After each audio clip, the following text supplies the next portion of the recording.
Hi, good morning. I am Muhammad Rais Ibrahim and ang kinuha kong poem ni Rizal ay Hymn to Labor, Goodbye to Leonor and Kundiman. So, ang unahin kong tatalakayin ay Hymn to Labor.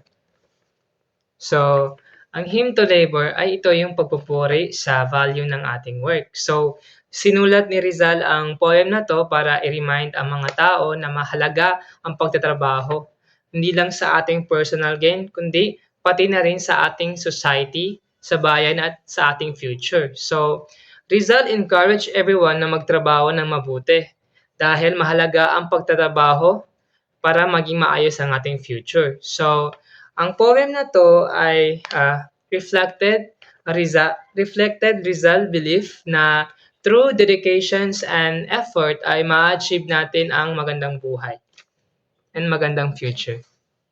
So let's proceed sa Goodbye to Leonor. So, ang poem na to ay sinulat ni Rizal para kay Leonor Rivera, ang kanyang totga. So, ang pinapahiwatig ng poem na to ay yung pagpapaalam ni Rizal sa kanyang minamahal na si Leonor. So, dahil hindi sila pwedeng magsama dahil sa kanilang pamilya at sa political issues. So, pinapakita niya dito ang kanyang ang kalungkutan niya sa paghiwalayan nilang dalawa. But he also accept kahit masakit na. So, despite the pain he experienced, na-appreciate niya pa rin yung memories nila and love nila nung sila pang dalawa. So, ang situation nila ay forbidden love. So, I think dito based yung storya nila Maria Clara at Ibarra dun sa libro. Last, ang kundiman. Pinapakita dito ni Rizal ang pagmamahal niya sa Pilipinas.